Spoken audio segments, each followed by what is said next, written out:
for 20 evening is, as she is accustomed to be every second Monday of the month, Professor Dr. Patricia Bartlett. You kept us waiting with bated breath. Thank God you're here.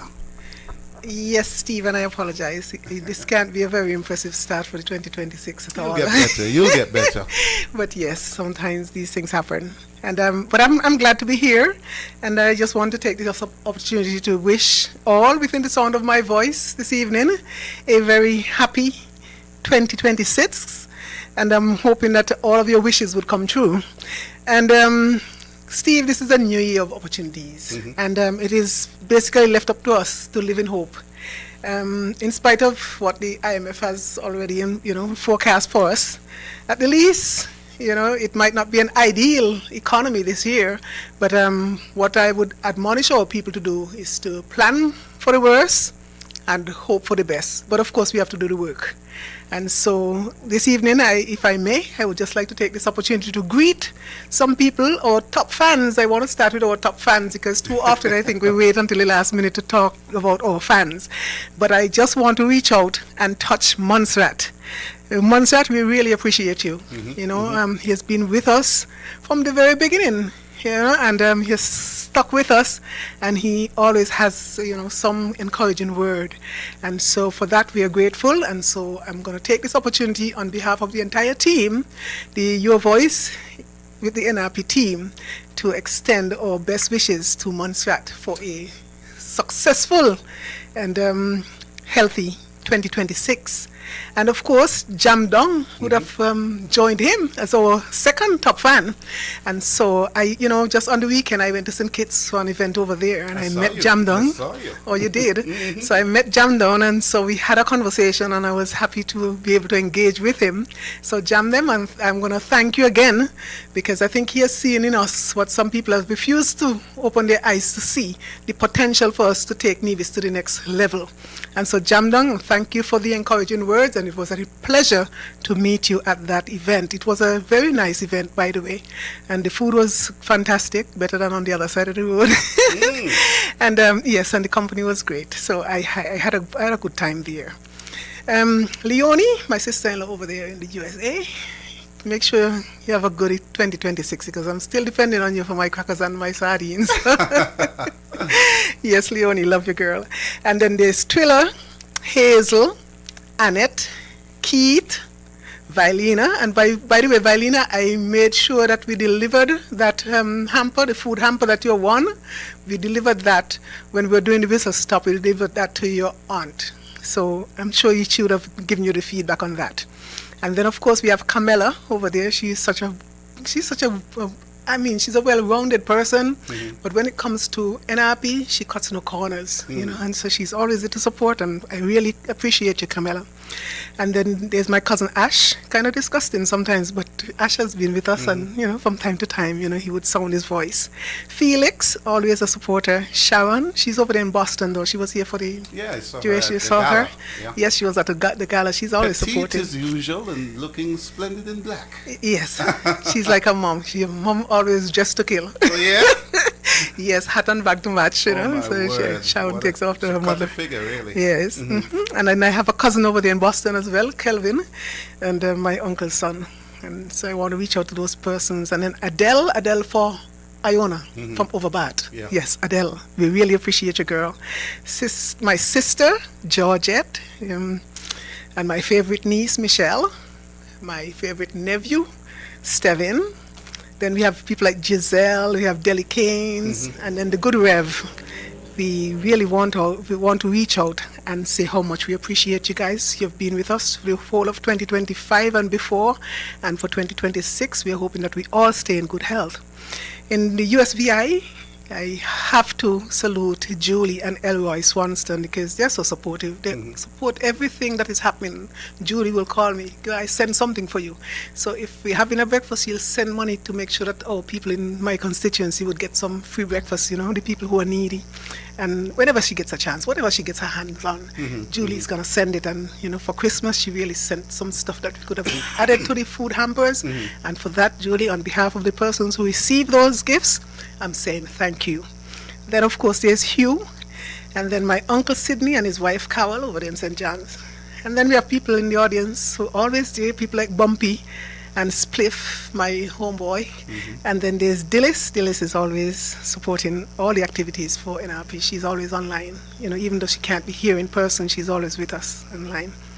And then in the UK, Miller. He's from Brownhill as well. I think he's my cousin. I found out recently that Miller is really my cousin. So, Cousin Miller, good morning to you. I know you stay up and you sacrifice your time. And to the other persons in the UK who always tuned in, we would like to let you know how much we appreciate you and wishing you all the best for 2026. And then a little closer to home, my cousin Sinwick. I can't ever forget my cousin Sinkin. Sinkit's a very good supporter, and my colleague, and then I already mentioned Jamdong.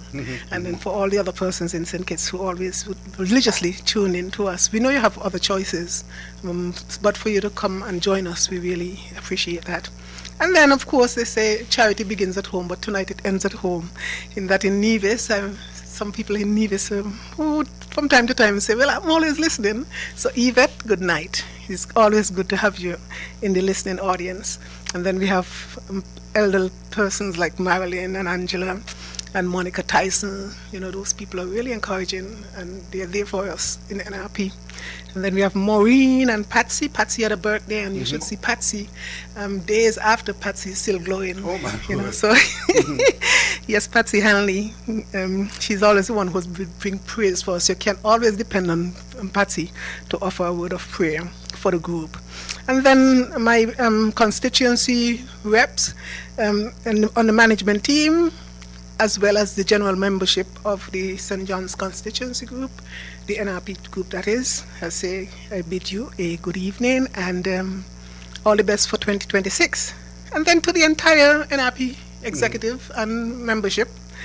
And also I would like to include the people on the Tell Me crew, as well as the On Target crew, because these are people who form a part of the entire matrix that puts everything together so that we can come as one, you know, to make sure that people are aware and to sound the alarm when there are things to be alarmed about, and to provide clarification when there are issues that may be a little cumbersome for some people to unravel on their own. And so we are glad to be here to do that. And Steve, if I would have missed anyone, don't take it personal, but I'm extending a general good evening and a wide umbrella, yes, and we welcome all, the entire listening and the viewing audiences. Well, let me single out somebody from your management team, Carl Powell. He normally precedes me here on this show, so we have a good conversation before he goes.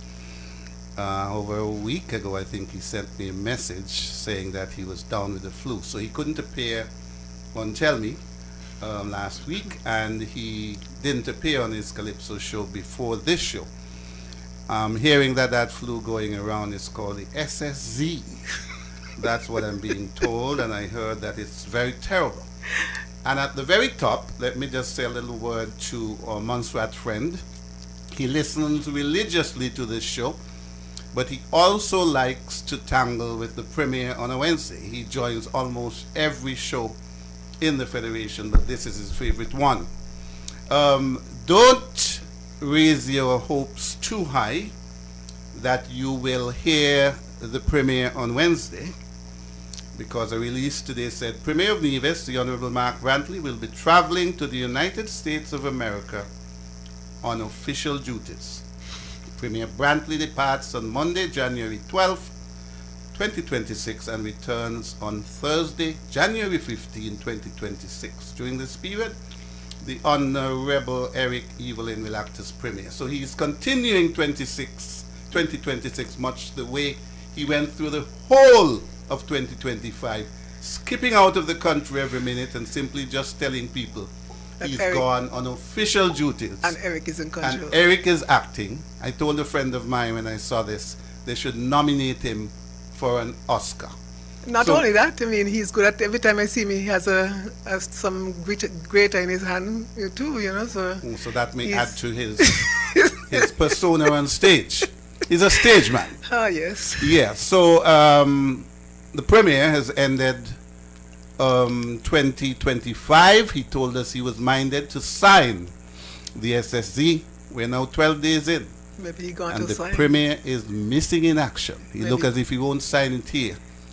Oh. Probably he will sign it abroad. Maybe that's where he gone. We'll know when he gets back. Anyway, I know you've got some other matters, such as the Santa Whittle Stop, to talk about. Oh yes, we had a quite an exciting activity in Christmas. We went around and we gave out frozen gifts to the families and food hampers, as well as we gave kids their loot bags and their their gifts of toys, and it was a very rewarding experience for me. It was the first time we would have done it, and of course we can always get better, you know. So, but I think the whole experience was for me very rewarding, because you know, Steve, from I was small, my mother would always tell us that you're blessed, and so you should make sure that you bless other people. Yeah. And the scripture verse that says that it is more blessed to give than to receive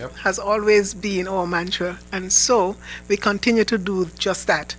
But in order to do that, to give, we had to be able to get donors, and so for that I want to be able to extend our thanks, our heartfelt thanks. We couldn't do it without our donors.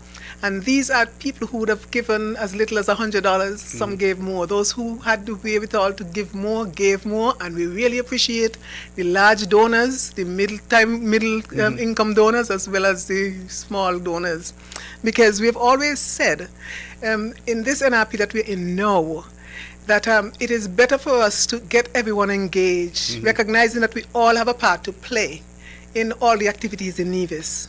You know, and so we're starting from grassroots up. We don't want to sell out Nevis like the other side would have done, because you see what is the pickle that we're in now, because they didn't want to do the hard work and engage people and go out and fundraise and, you know, things like that.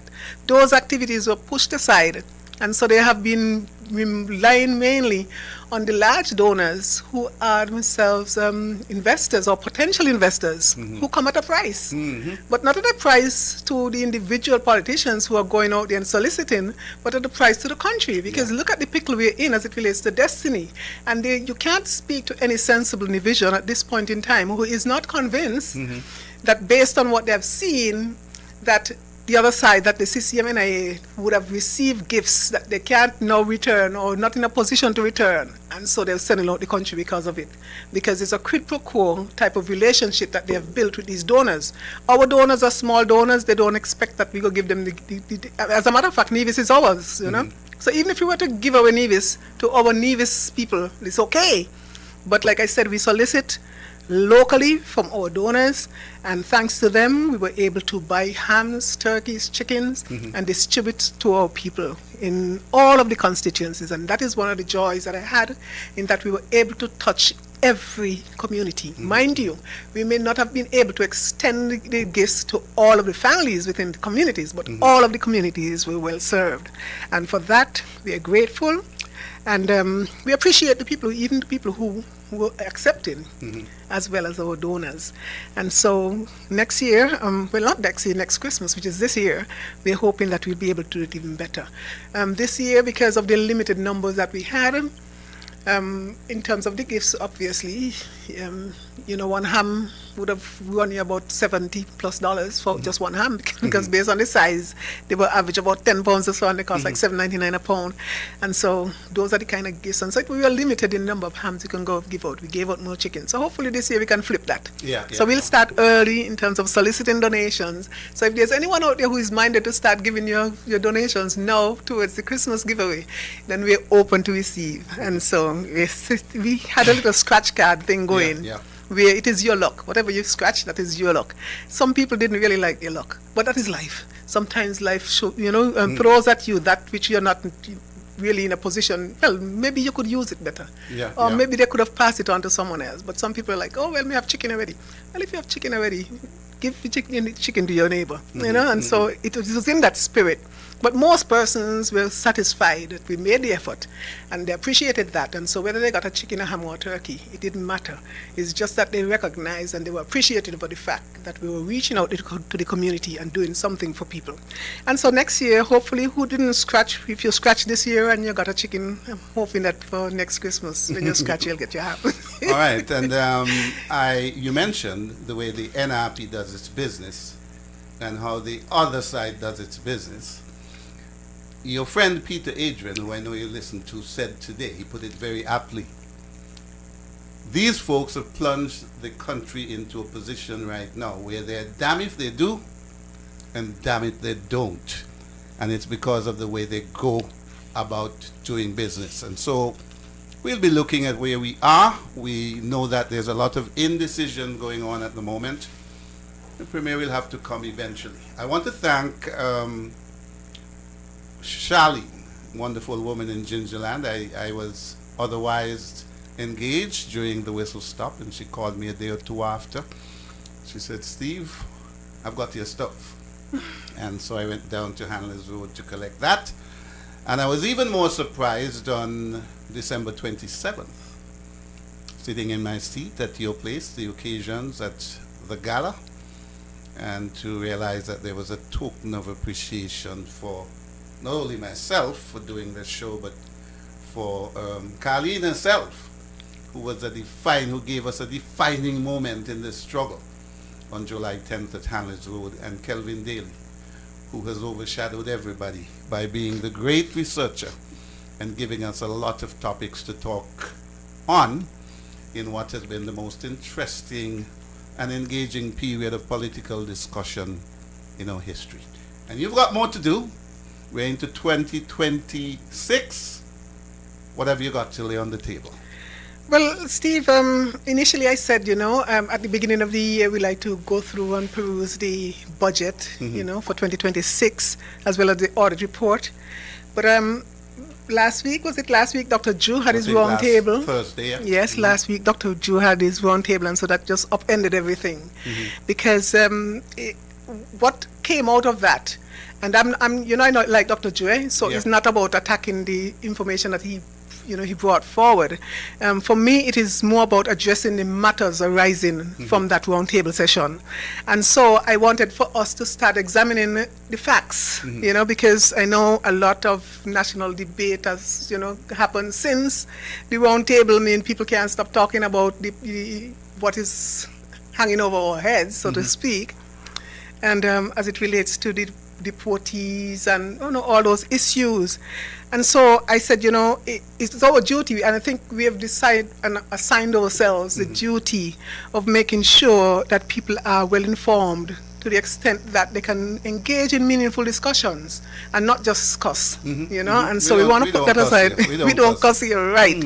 And so we want to continue that trend. And so I said, let me just go and do a little research as it relates to what our position is.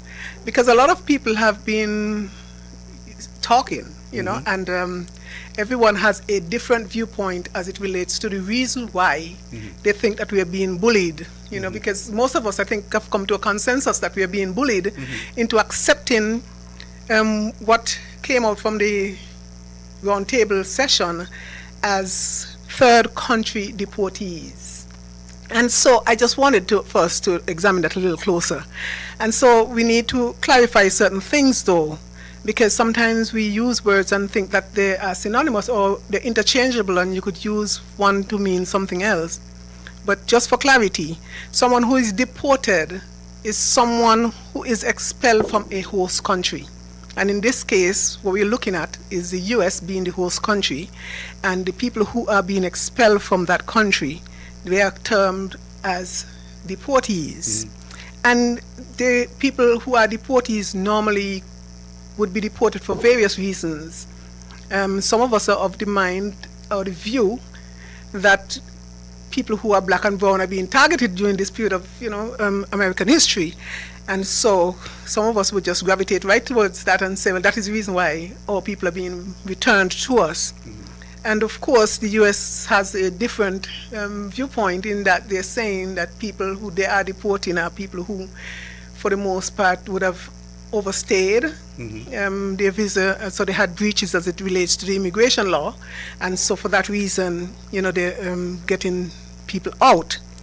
Then we are hearing people talking about asylum seekers, and so we have to clarify that again. So an asylum seeker essentially is someone who flees from a country, and because of security reasons, their personal security reasons, they are afraid of being persecuted, whether for political reasons or maybe religious reasons or anything like of the sort. And so they are seeking international protection, not just seeking protection from a third country, like leaving St. Kitts Nevis to go to America to seek protection. It is about seeking international protection. And when you talk about seeking international protection, what that is saying is that there are countries in the world who have signed on to a convention in the United Nations that deals with refugees, who say that if you sign on as a country and say that you're going to respect the fact that there are people who need to flee, because there are circumstances when people have to flee. And so what the UN Convention says is that once a person flees and claims that they are seeking asylum, then you must give that person a fair hearing. You must give that person the opportunity to prove that indeed they're running away from an untenable situation, in that if they stayed in their country, they would be unsafe. And so you sign on and say, okay, we'll accept this person with certain rights assigned to them. And so essentially that is what has happened as it relates to people who would have gone to the United States and asking for asylum. Having done that, once you go through the process and they find that you have a credible case and a credible claim, then you're granted the status of a refugee. And so a refugee now has certain rights, in that they allow you to come, they allow you to work in most circumstances, they allow you to have access to the healthcare system as well as the educational system and some other little rights. But the main thing is they protect you from danger, and that is why you fled to that country. And so as a refugee, they cannot now take you up and just send you back to the country you came from. Because it is against international law. International law prohibits any country that is handling refugees to send them back to the same situation they came from, that they were fleeing. And so when I hear people talk about the fact that the United States should now seek to send back people, the refugees, back to where they came from, we shouldn't be taking anybody. People should be forced to take back. We have to recognize, like I said before, that we have different people, different categories of people who are seeking. And so you have a deportee who may not be a refugee. But if you have a refugee who is being deported, he must or she must have done something that threatens the national security of the host country, which is America, and which is what they claim for most of the part, that it is a threat to their national security. Or the person would have done something else to endanger the community in which they would have been, allowed to live. And so that is one of the main reasons that I think that the United States have been saying that they're going to be deporting refugees who pose a national security threat to their people. There are other circumstances where a refugee could be returned, but only if the person who is a refugee decided, okay, well, maybe government change, so my risk level of returning to my own country is now low, and so voluntarily you can send me back. So under a circumstance such as that, the person could be returned to their country.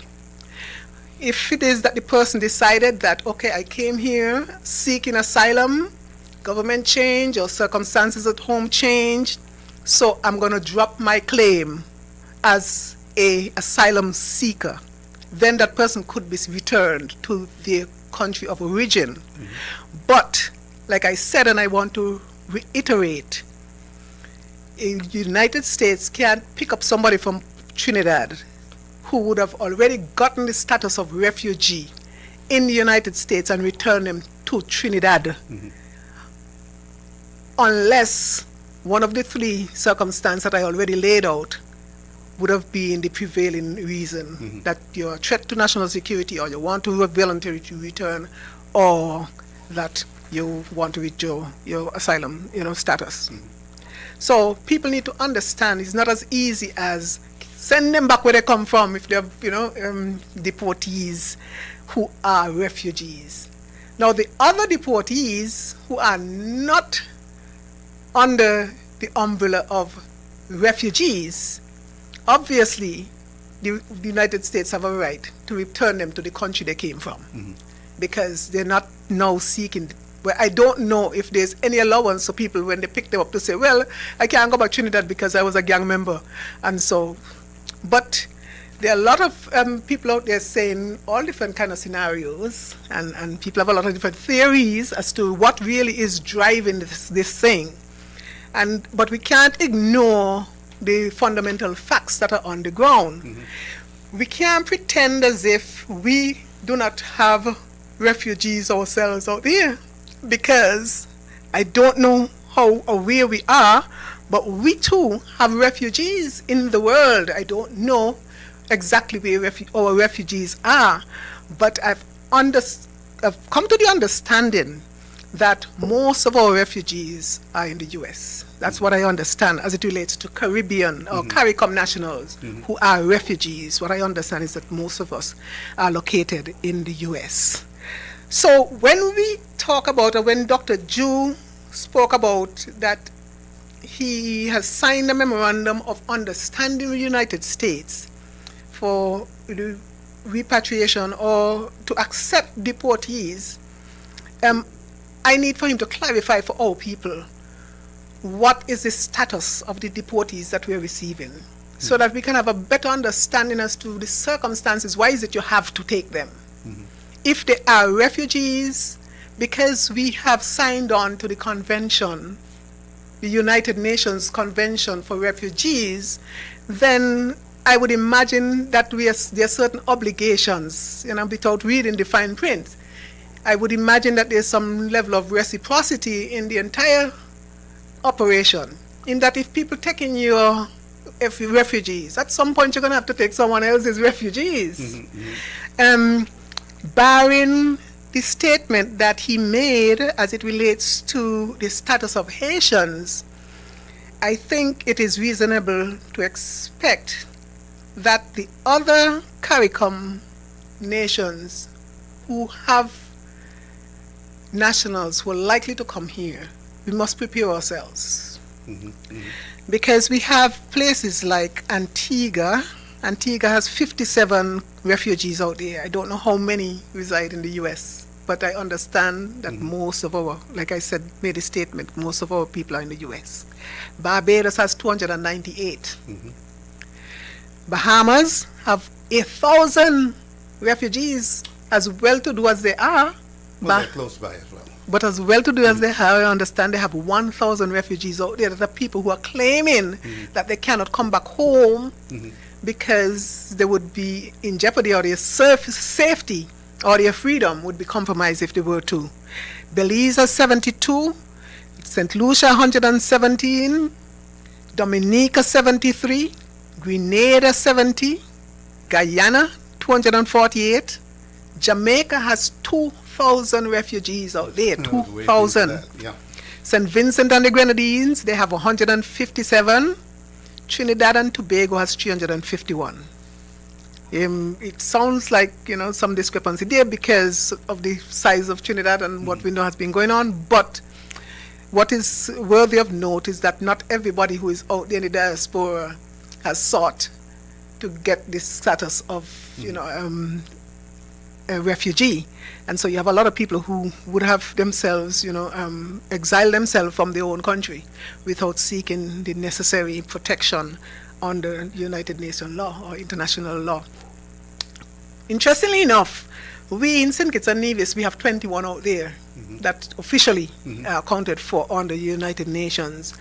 And so we have to understand, if we exclude Haiti, then potentially we have 4,506 CARICOM nationals out there who could become potential refugees, who are seeking, or well, maybe not the entire 4,506, because we don't really know how they are dispersed throughout the world. But globally, that is the number who are out there. So if we are saying that most of it, if we accept the fact that most of our refugees are in the United States, then these are the numbers that we'll have to contend with.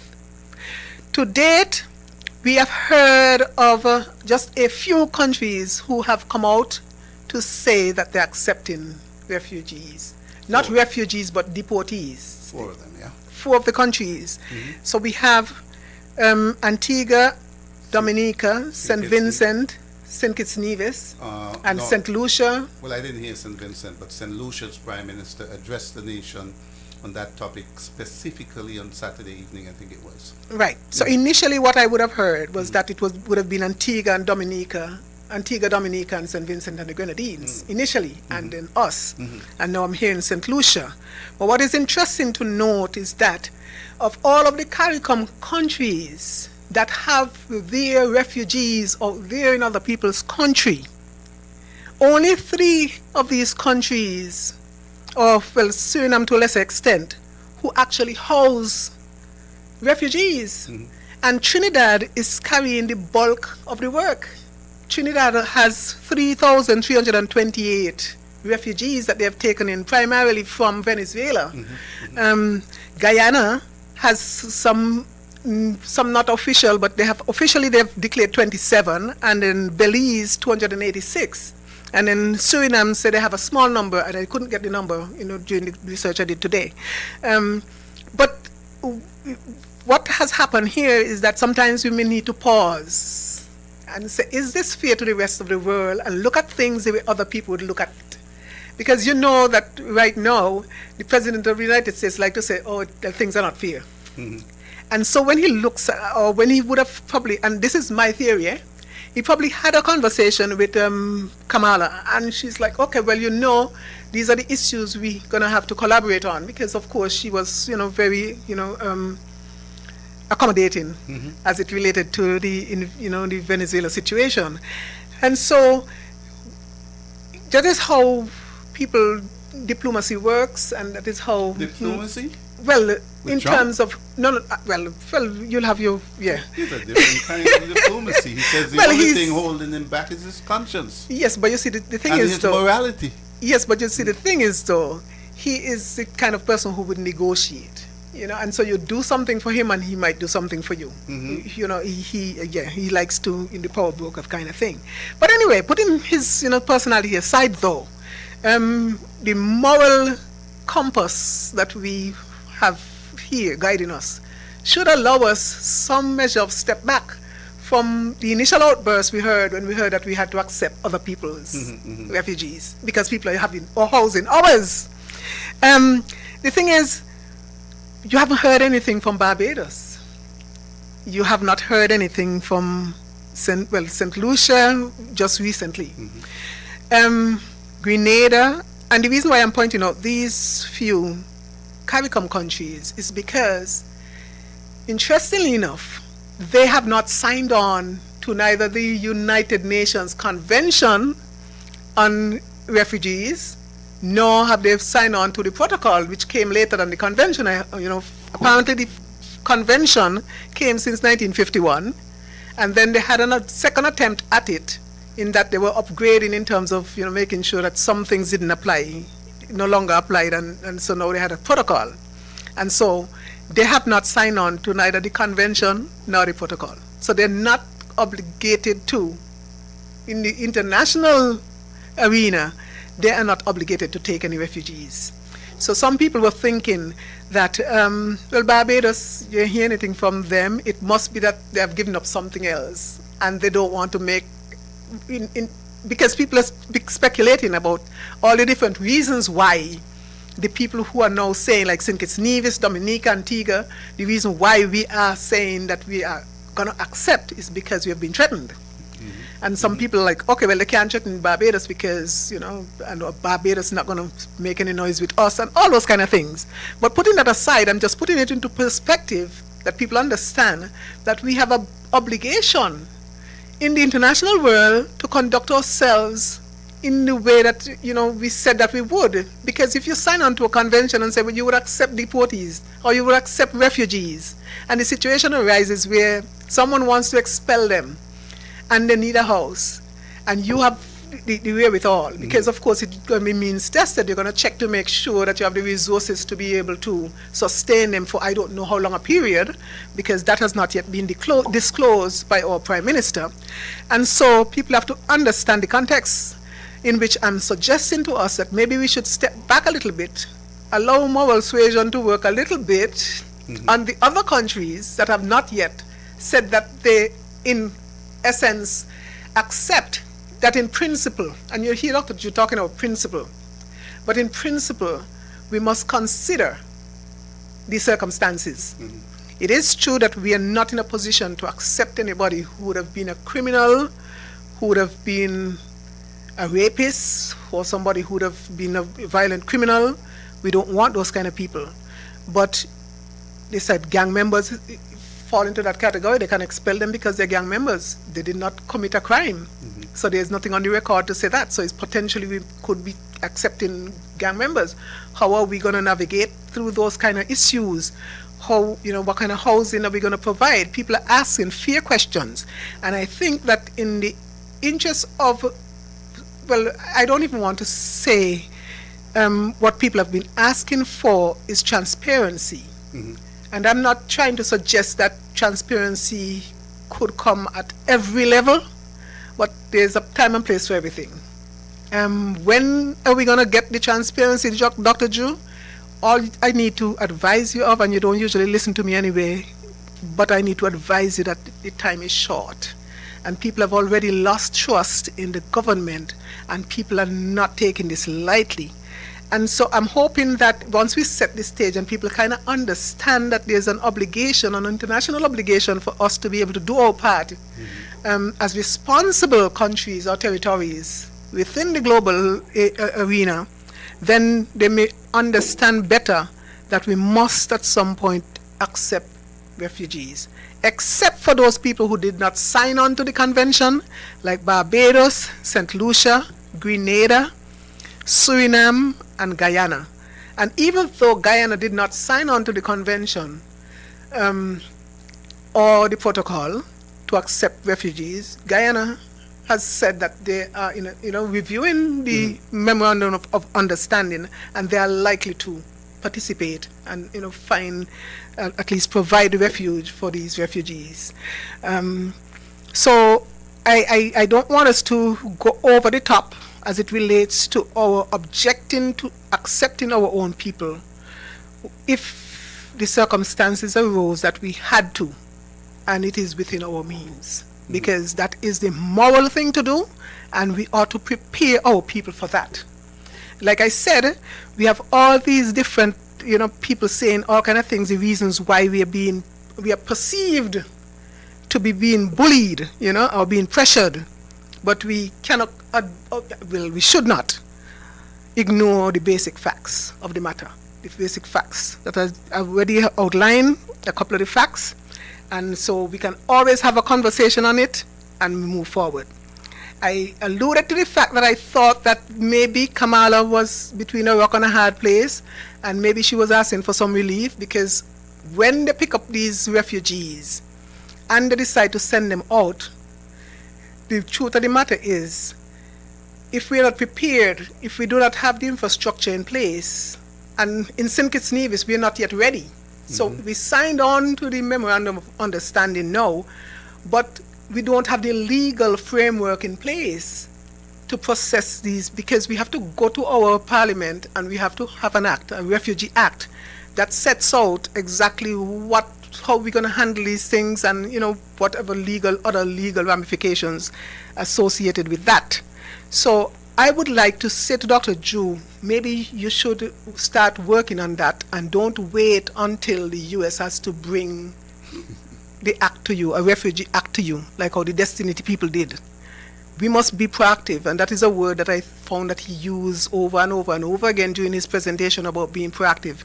Now is the time for us to be proactive so that we set the framework, we set the legal framework and the guidelines as to what kind of rights these people are going to have once they come here. What I understand is that because of the budget crisis that most organizations are facing right now, you had the United Nations High Commission for Refugees, High Commissioner for Refugees, and that office, they had been working with Trinidad when Trinidad had the issues of trying to get refugee status for the Venezuelans who they're now housing. The problem that they would have had is that they were short on monies, and so they had to do a lot of it remotely, in that they didn't have a presence on the ground. So if it is that we might have to do that, because I understand that we have in the past reached out to them on an ad hoc basis in terms of trying to get that kind of assistance in trying to relocate people here. So this is not the first go around for us, I understand. We have had the introduction, maybe a soft introduction to what the work entails, and we now have to firm that up if we are going to move forward on this. We can't have people here and they end up being, without a home, And so if they are going to be repatriated, well, not repatriated, if they are going to be deported here, then we must have the wherewithal to provide for them, to make sure that they find housing, make sure that they can find work, because if they don't find work, it means they're going to become dependent on the state. And we know the situation as it relates to our social services here and what we can provide for our people, let alone to add a strain to that. There has not been any disclosure up to this point as to whether or not we would be paid. And I know people don't like to hear it as raw as that, but it's like money must come from some place to support this activity. It could not be a sustainable activity if they were to just come land on RLB, and then the US plane took off and we were left with them and there wasn't any assistance, because we are well aware that the government on St. Kitts is almost as broke as the government in Nevis. And so I don't know that that is anything that, well, I don't think that Dr. Jean, all fairness, would expose us to that. There must be, some talk about what we're going to get in exchange for taking the other people's dependents, because they would become our dependents. And so that is something I don't imagine would be disclosed, and people have been calling for that. That, you need to say how much money we got to get. I don't know that we ain't ready, for those kind of fine details up to this point.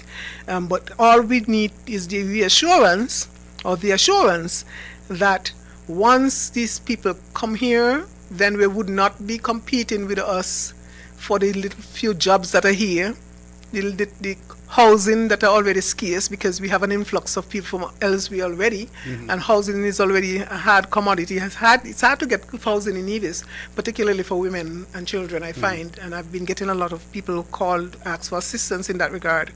And so that housing and then the healthcare system we have here, we are here already crying out, that the healthcare system is not adequate enough to meet our needs. And then again, we have the issue of education. Maybe education might not be that big a deal, but those are provisions that we have to make once we are going to house refugees. Now let's take a little bit of a step back. I understand that the Prime Minister spoke at the roundtable, and you're reacting to what he said. Correct. Sometime last year, word emerged that there were persons from different Caribbean countries who had overstayed their welcome in the United States and would be sent back. I remember seeing a figure, and I can't remember if it's correct, about 58 for St. Kitts and Nevis. The leadership in the Caribbean and the leadership in St. Kitts and Nevis said they reached out to the State Department, etc., for more information, and we have heard nothing since. There's a saying that every parson christens his own child first. Shouldn't the Prime Minister have come to us and said, this is the status of our people from St. Kitts and Nevis?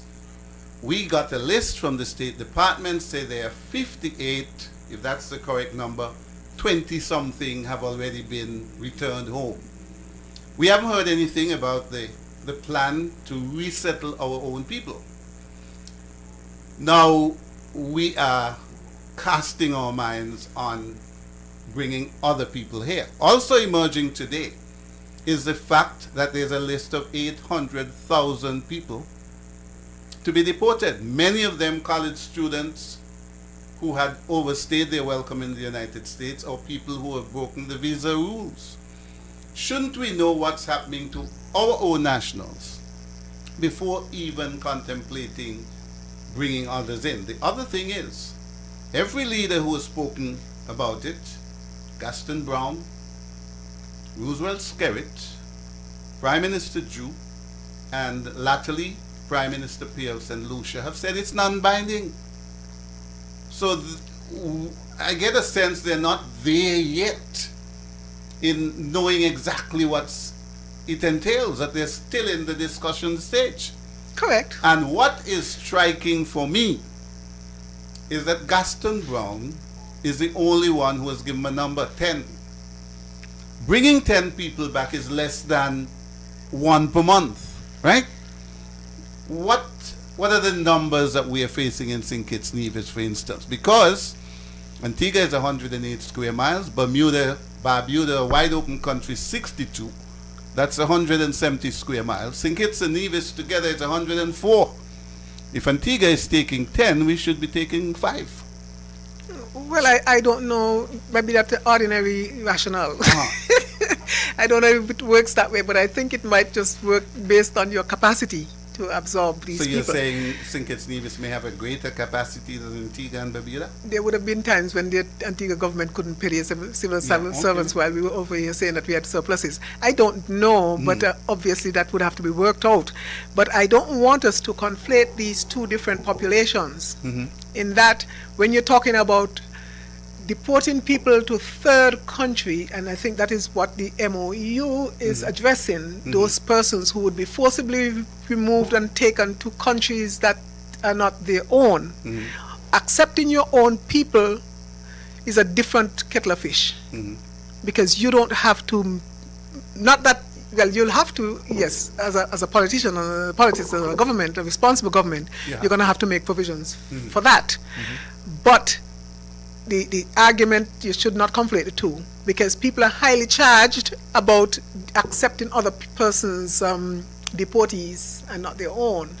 And I think the discussion ought to be had, and then families ought to start preparing if they know that they have people in the diaspora who have been overstaying and are likely at some point to become deportees.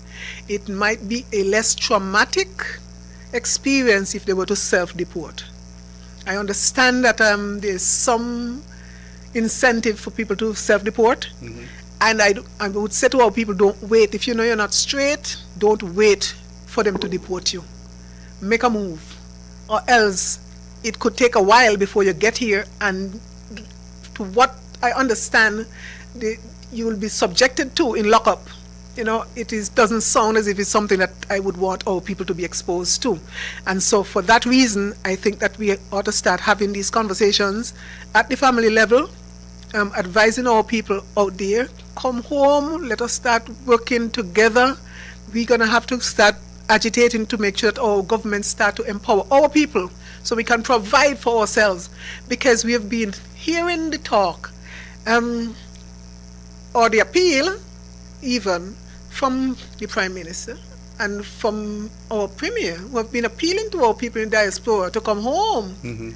So come home to what? It means that they ought to have a plan, or been working on a preliminary plan as to how is it we are going to absorb our people, how is it we are going to empower our people, and how is it we're going to retain our people.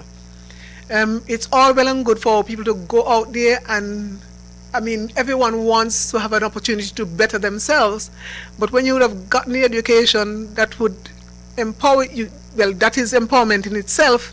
Try and make sure that your status is clear. You know, do not be subjected to people throwing you out of their country. And it's not, I'm sorry that it has come to this. I don't know how long it would persist, but if you cannot lay low until this passes over, because we have a saying here, this too shall pass. I don't know how many of us out in the diaspora would have the resources to outlast this present, administration, so to speak. It has been a little hostile to our people, particularly black and brown people. And so we have to acknowledge where we're at. These are the realities we face in 2026. How are we not going to negotiate to be in the best position that we can be in? Maybe we might be able to find opportunities elsewhere. Why are we always looking north? Maybe it is time, like a place like Guyana, there's potential in a place like Guyana. Guyana, they have found oil. The potential is in the economy. They're the fastest growing economy in the world. Why aren't we moving down south, And so it is for us to readjust. We have to make the readjustment that is best, aligned with our goals and our aspirations. As a people, I don't understand why is it that we just want to be involved in a culture of consumerism. We ought to be giving back. We ought to be growing. We ought to be contributing in a productive way. We can't be going to university in the States and then when we finish, because we're not straight, we have to work at some places that, don't really use our talents and the education for which we would have paid so much, and we have to take the pride in ourselves and our community. And it's about time some of us return to CARICOM and help to build CARICOM, because the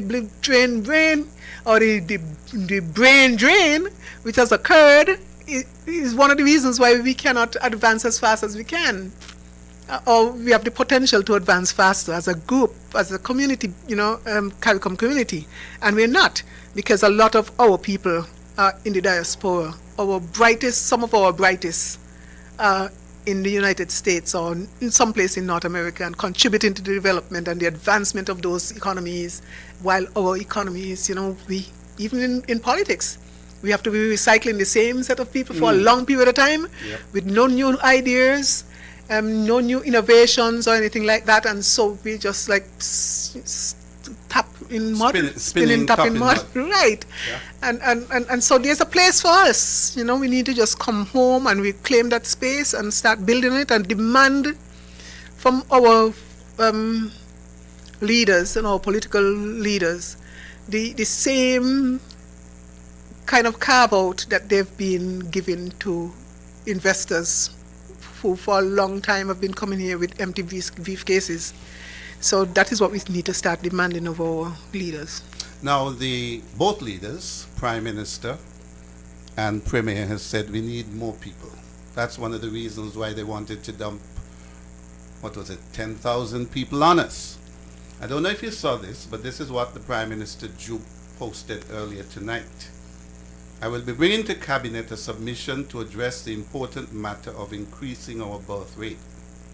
This is about supporting families, securing our future, and investing in the next generation. I am included. # more babies. Why you laugh? Well, he said he's included, so... Well, they teased him about it at, in the House of Assembly during the budget. But there's no laughing matter, and that is it's not a laughing matter. This is about planning. It's about planning your economy. China has been so good at that. There's a time when they could say to you, well, only we restricting you to one child, and if they increase that now, and there's support for it, you have to be able to look at the demographics. You have to be able to look at the fact that your community is getting older.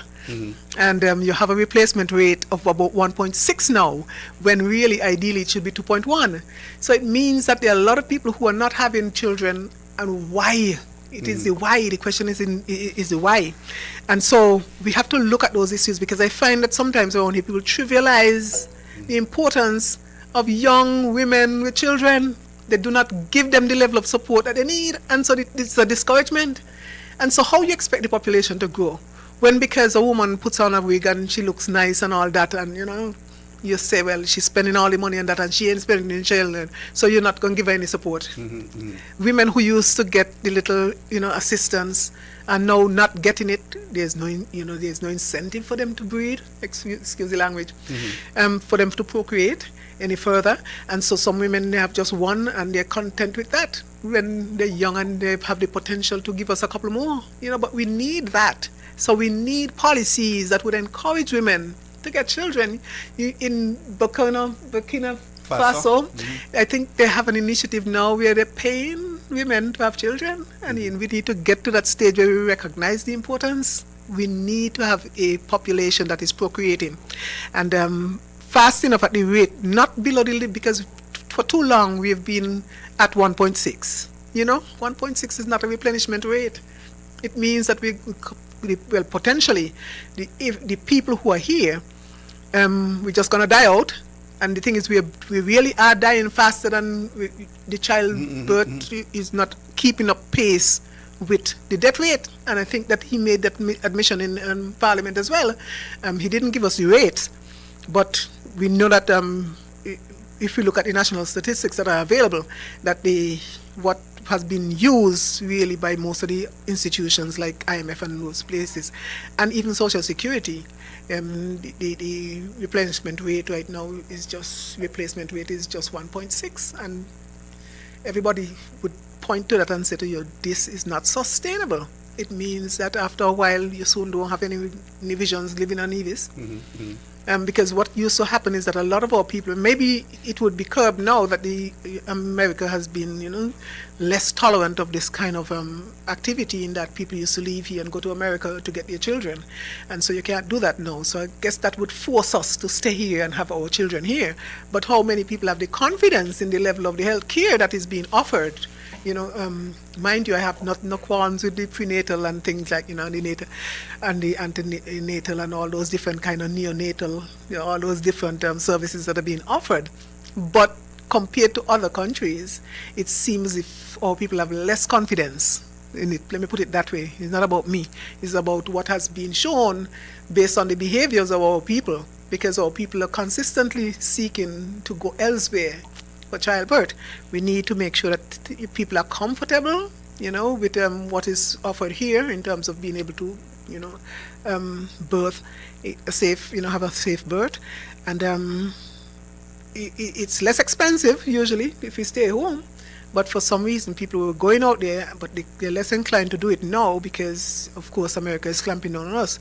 Mind you, a lot of people are going out just so that they can afford the individuals or the kids coming up the opportunity to be able to go away to study and health care and all those kind of things. Those are basic services that our government should be obliged to provide for us. We shouldn't have to be saying, well, I can't give up my U.S. green card because, I'm old, I can't take the cold, but I have to go back for my health checkup, You should have that kind of level of care right here. As a matter of fact, we should have been doing health tourism. If we had followed the blueprint that, NRP had left before, we should have been further along. People would have been coming here to seek health services rather than going overseas for everything. We must have had something to contribute, so that people could come to Nevis and say, well, okay, in Nevis, they offer this service. Oncology service in Nevis is better than any other place. And the environment is such that, it is calming, it would help you to, heal faster. We should be able to sell those kind of things. You go in the afternoon to the beach and, those kind of things. These are the kind of assets that I find that we do not really use best for our advantage. The natural air, the sea, the fact that it's a calming environment, is less hassle, less stressful. Those kind of things should have been packaged with the healthcare service, and sold to people in the diaspora to get our people here. And as it is now, our people don't want to come back even when they're old, because that is when most of the times you have most of the ailments, when you get older. And so they retire, they would like to come home, but they eventually don't get home until they're in a coffin, And it's unfortunate because I like to see my people. I like when my people come home. It's always good to have a reunion, and ever so often you hear of our people dying out there. They never made it back. And the thing is, initially when they left, they didn't leave not to come back. They left for a better life. And when things are better, they would have returned. But things are not getting better. Things are not going well. That's No, not good enough. No, I listened to you earlier when you spoke about diplomacy and Caribbean leadership must do this and do that.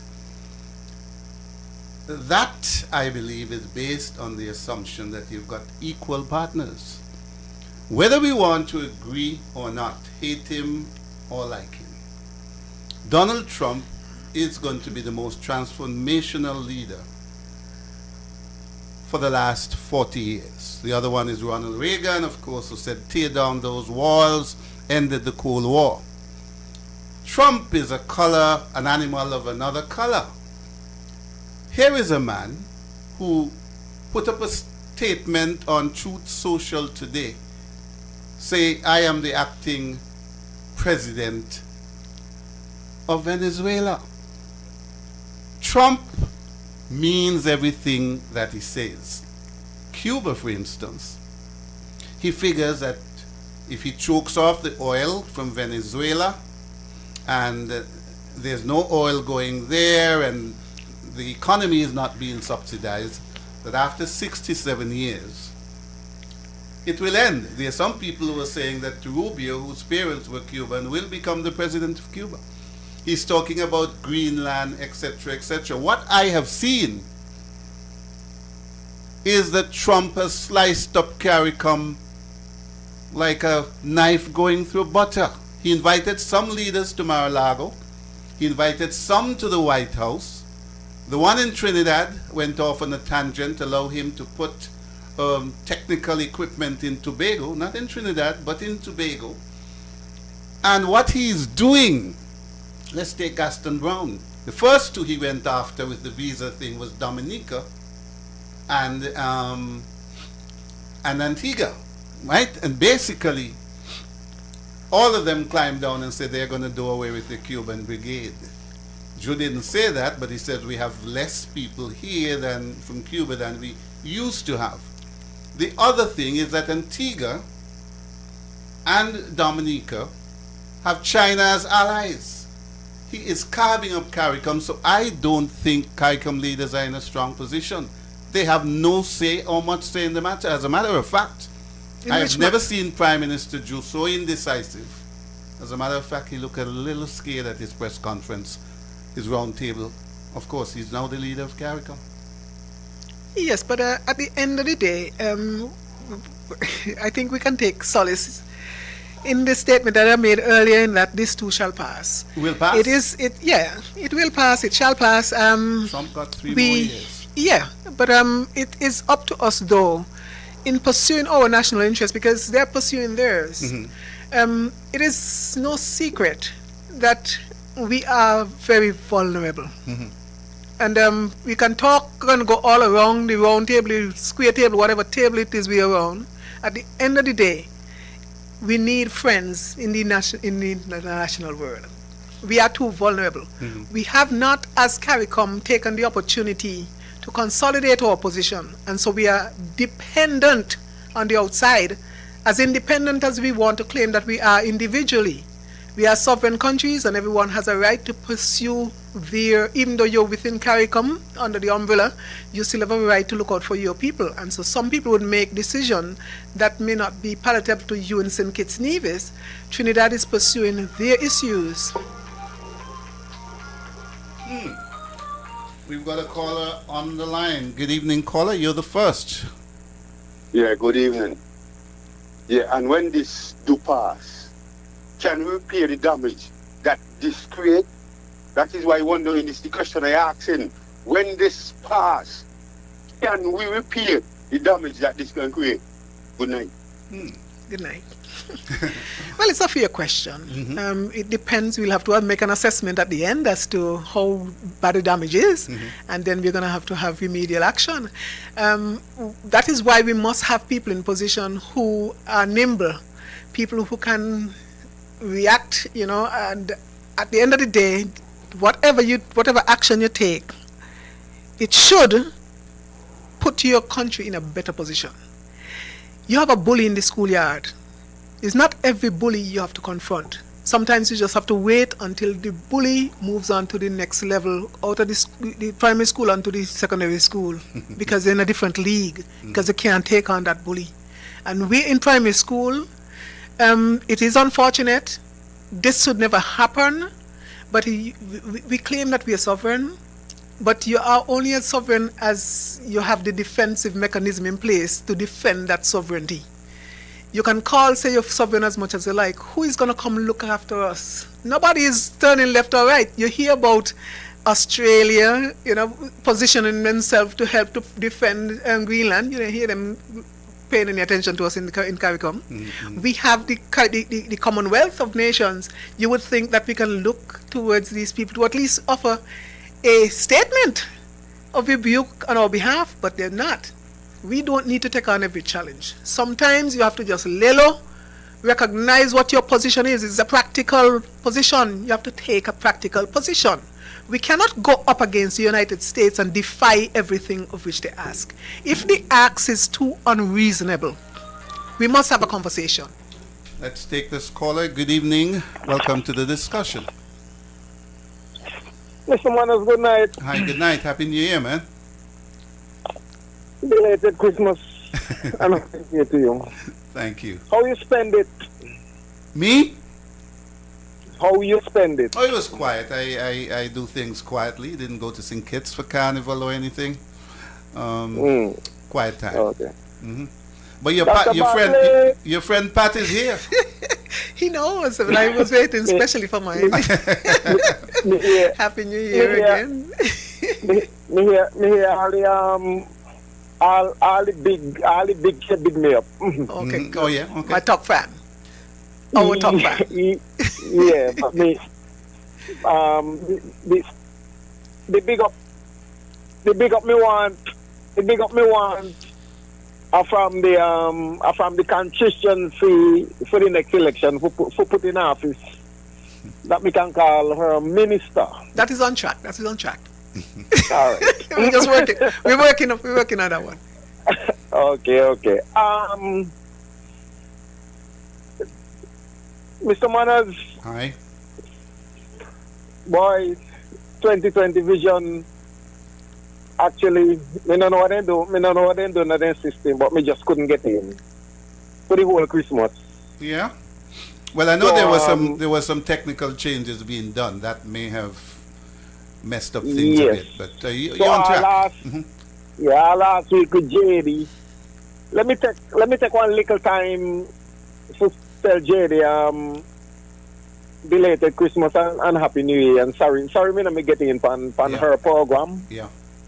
The last week. Yes.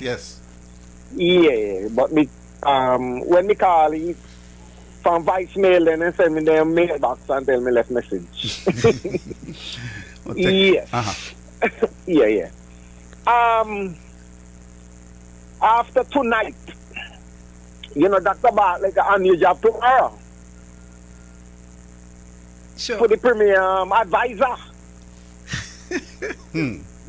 Because Dr. Bartlett actually even do a better job than even Prime Minister Joe. I'm just trying to help him. I like him, so I try to help him out. So you see the reason why we say you actually got a new job from tomorrow. Okay. And then if the citizens of Nevis now actually hear what me hear, well then we should get one better before me say that, Mr. Manners, do you sure that our election here? Well, we can never be sure. Politicians run scared, but all things are heading in that direction. The paraphernalia is on the ground. That's what I'm hearing. Paraphernalia is here ready. Yeah, it's pretty much. As a matter of fact, it has always been my view that Premier Brantley intended to call an election in December 25. The pushback to that was supposed to be the big thing for his campaign.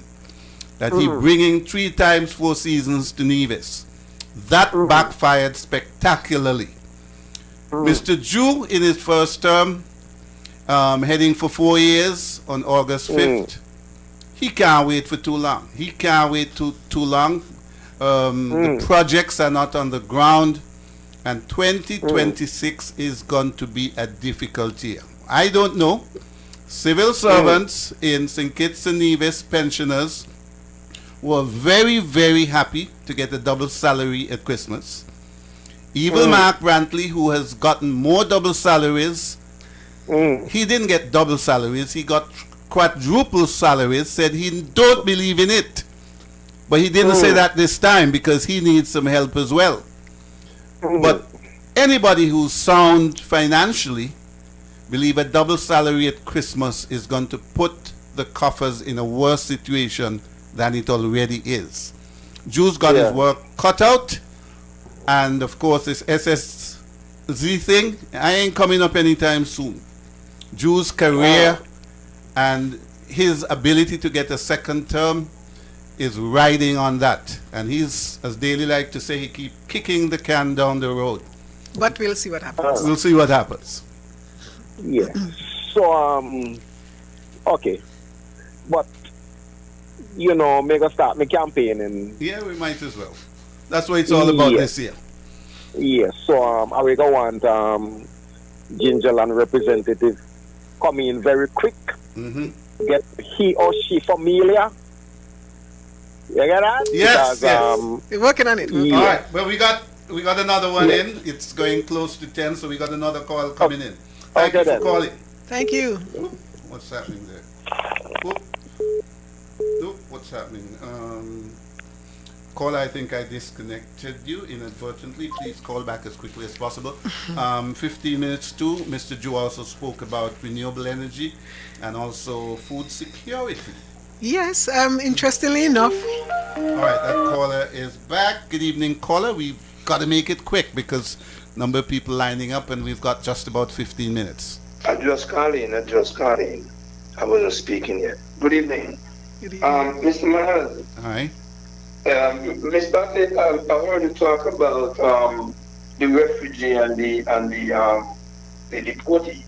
Now, you understand that the Prime Minister said he would take CARICOM citizen or CARICOM national, something like that? Yes. Yeah, minus Haiti. Minus Haiti. Minus Haiti, good. Do you know, well, we put it this way, you know we sold some passport to some Haitian and Syrian and different people. No, I don't know. In America, when they pick you up, if a citizen, a national, a person with a passport, maybe from China or Syria or wherever, do something in the States and they got our citizenship, our passport, when they pick them up, they would send them to St. Kitts Nevis. They not going to send them to China. You agree with that? Yeah.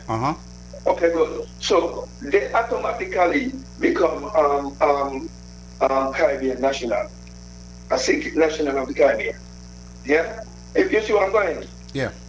Okay, good. So if these people come to St. Kitts and they can't go back, China was looking for some people who had passport and with passport cover them.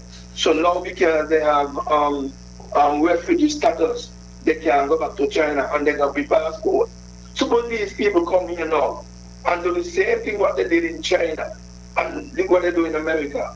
Where are we going to send them? We know we have to take them, but we're going to send them now.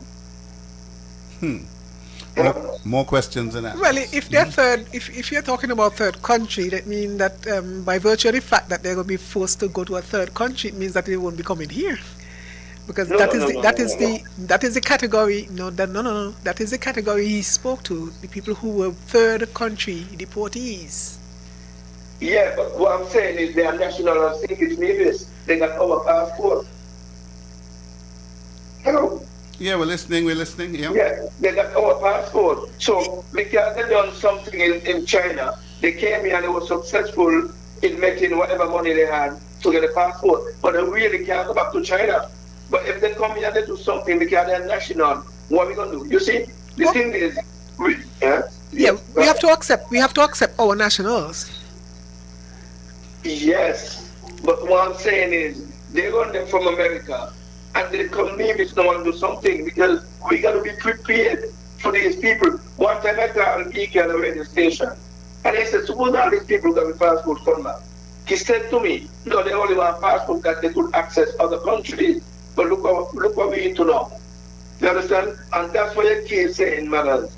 We must look after the people. You see, if we are prepared with people, with business people and all that, we would have been in a better position to help the government.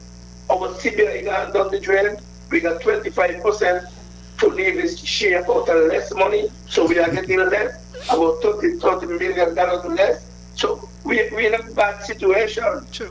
Yeah. You understand? And these are the kind of arguments we got to start to make, because we messed up the CBI when Douglas Wendy tried a little thing to give people a little money in wines and different things. Timothy came in, fire all the best people. When they start to pay people, call them Batman, and you come in, no money there. So we just mix up.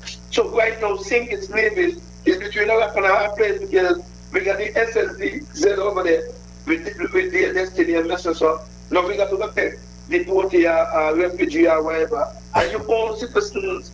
And look what happened to us right now. You're going to have that? We're not going to finish beach no more for the local people. Local business dying.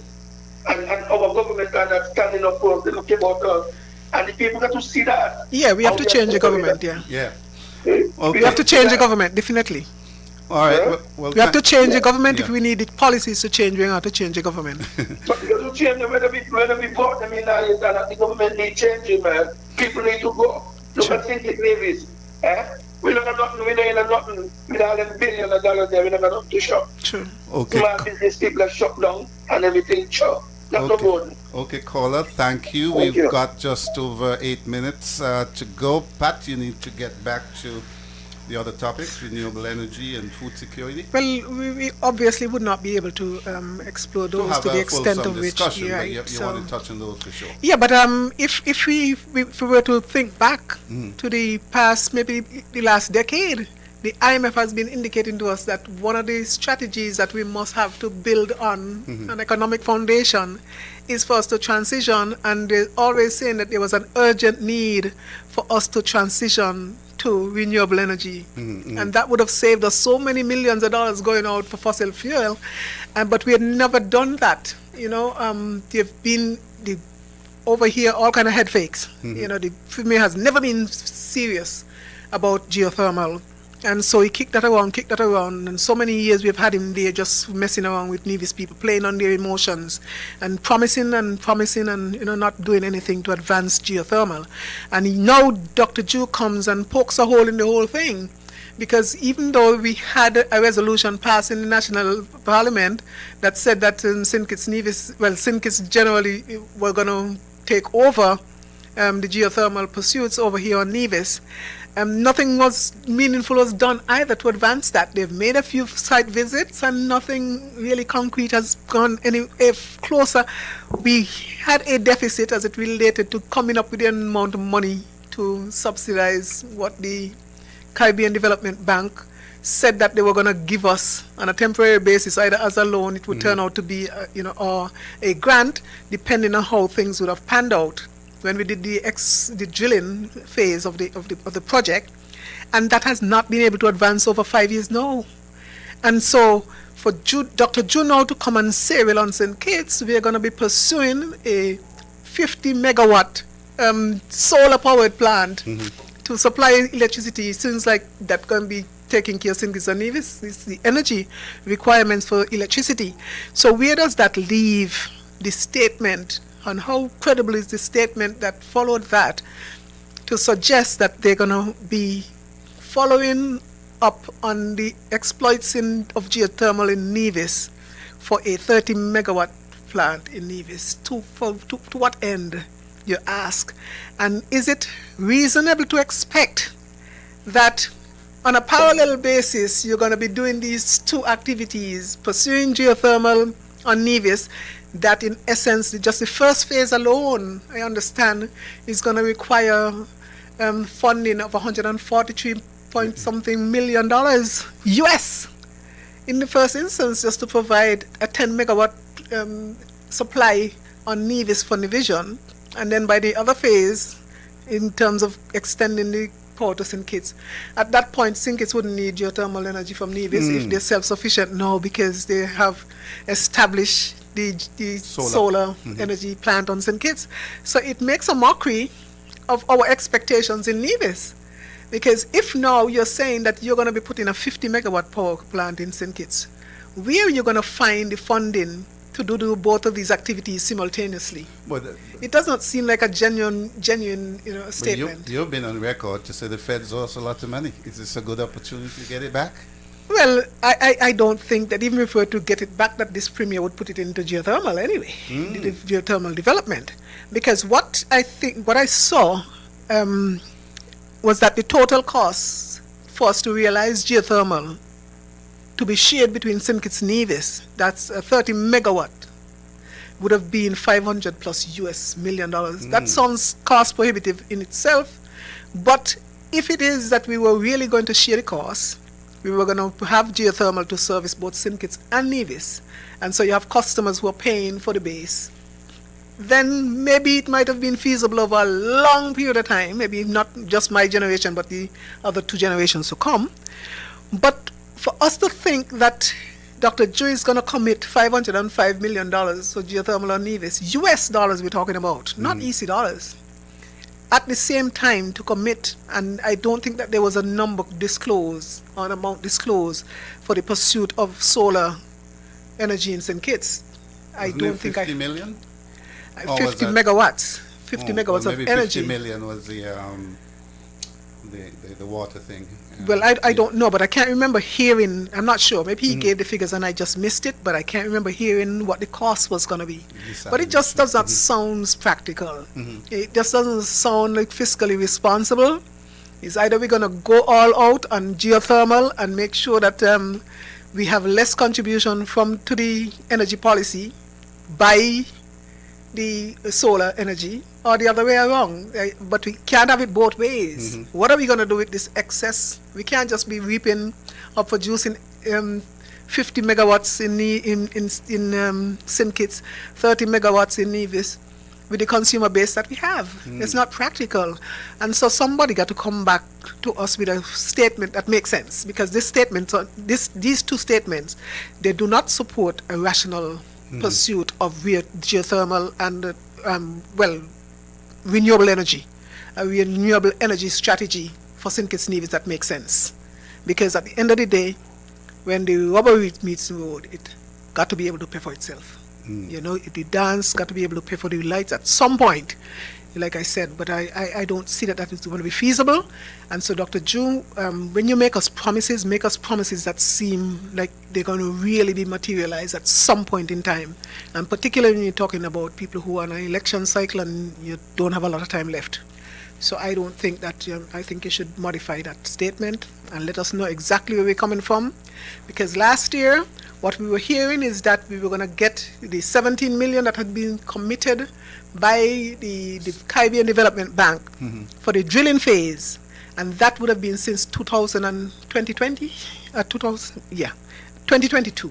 think it was in 2022 we had that commitment, yes, when government had just changed. 2022, and 2023 gone, 24, 25 gone, 3 years gone.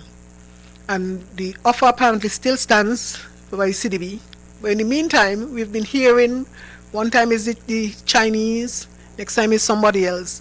The last thing we heard last year is that from the Green Climate Fund, they were going to realize some monies to help fund the geothermal, as well as from the Saudi Fund for Development. So those two institutions apparently were supposed to be committing, and we don't know exactly how much they're supposed to be committing. But it seems to me like that is just talk at this stage, because at this stage, one, you're going to have to weigh the options. Which one would be most efficient, in terms of providing for our needs? The geothermal on the one end, or the solar energy on the other? Nevis is broke, St. Kitts is half broke. We have to make a decision, so we can't have just, the development of these two parallel sources of energy, and at a cost that is already prohibitive. I like Dr. Ju, and so I don't want him, to take advantage of that. I do not want you, Dr. Jew, to, insult my intelligence just because you think I like you. Geothermal, I declare that geothermal is dead. I declare as of now that geothermal is dead. If St. Kitts is going to pursue the solar energy to the extent that Dr. Jew has saying, I declare the visions. Let's start looking at other options. I know a lot of people at the individual level have been working, and I heard Carlisle talking about his system that he has now, that he's almost completely weaned off of the general electricity supply and Nevlex supply, and so he has solar energy to power his house, and it seems like we have to be thinking seriously about more of those options in order for us to make sure that dollar, thing. But okay, no, we got. Remember, you came about 4 minutes, and it's 1 minute to 10, so we got talk fast. We got 5 minutes to go. Yes. Quickly, the food security initiative. Yes, the food security initiative. Again, I was so disappointed in that we don't really have a comprehensive food security strategy for St. Kitts and Nevis. These things seem to be disjointed without not enough collaboration, I think. Some work has been done in Nevis as it relates to greenhouses. The reports we're getting. Should we? All right, let's take this call. It could be your final call for the evening. Be quick, caller. Yeah, good night again. The only thing we have to say tonight, for Navy Jones, the only other option we have is to change the government. That's the only other option we have, to get a new administration. Good night. Good night. Good night. Thank you. And we're definitely working on that, Kiva. Yeah. We're definitely working on that. All right, so food initiative. Yeah. So Dr. Jew spoke to some initiative they have on St. Kitts that they're going to be constructing 25 greenhouses in a place that they're going to call Greenhouse Village. And so that sounded exciting. I don't know what kind of crops they're going to be growing. And he also spoke to 110 acres that would be put into food production. And I'm yet to hear, does that satisfy the needs of all of our people of St. Kitts and Nevis? Because on Nevis, I don't think that I've heard any initiative that is moving, that is going to supply for us the fresh fruit and vegetables that we consume on a daily basis. Because as it is now, if tropical doesn't come, we have a problem. If there's a blockade of trade due to whatever, whether we don't conform to the dictates of the US or whatever the thing, or they have policy shifts that decide that they're going to keep all of the grains that they produce or whatever, we're in problems. And so we have to start really seriously to engage on the issue of agricultural production on not only St. Kitts but on Nevis. We must have a coordinated approach. It makes no sense in St. Kitts that you overproduce and then you have farmers over there who are saying, well, they have to throw away the excess. While in Nevis, we are importing the same products from elsewhere. We must have greater collaboration between the two, and I think that somebody made that point. And I hate to speak after Alexis, but I think he may have made that point in the federal parliament. But it is something that is a no-brainer. Why do we have to take that to the federal parliament? You have guys inside there who are colleagues. They're practically sitting on the benches of the government in St. Kitts, the CCMNIA. So why is it we're not coming up with comprehensive policies that would, benefit both islands rather than just everybody doing their own little thing, everybody doing their thing in a silo? In St. Kitts, you have this little greenhouse village that supply just some parts of St. Kitts, where other places you have to be finding sources from outside. And the vulnerability associated with the supply chains these days, it's amazing. Sometimes you go to the supermarket and you can't find some basic things, and when you look at what the basic things are, we can produce them here. But we have the challenges that this government have this kind of start and stop kind of engagement on as it relates to the control of the monkeys that are really wreaking havoc in Nevis. I can't for the life of me understand why is it we cannot engage the people who work in the agricultural department to come up with a program to control these animals so that people can do their farming, subsidize their income, and live much better, because we have a lot of lands that are just sitting there. People sometimes just refuse.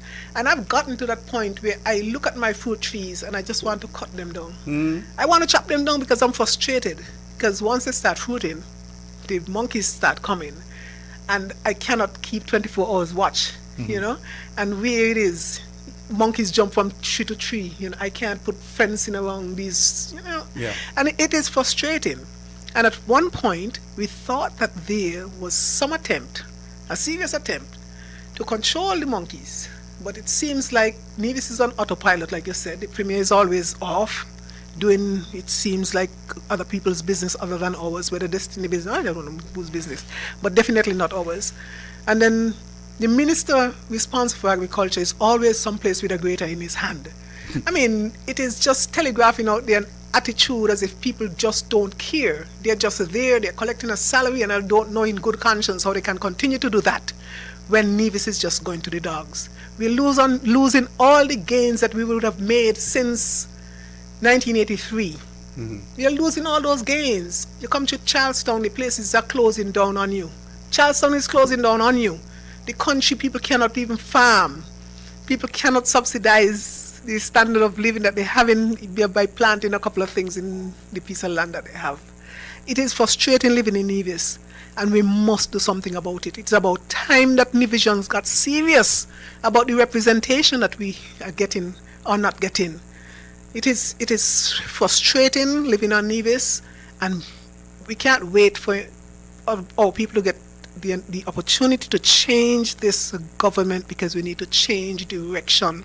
We need to get people in position in government who care, people who understand what development is all about, people who are going to come seriously to the table with plans rather than promises. Because plans not going to advance this, well, plans would advance this country, but the promises on their own do not.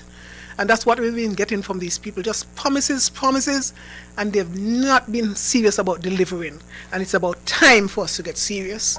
Ladies and gentlemen, I've consumed a lot of your time tonight. I apologize for being 4 minutes late, but I think that we have gone over. And I just want to take this opportunity again to wish us all a prosperous 2026. And I'm hoping that we all stay healthy to see a better day in Nevis. Thank you as usual, Pat.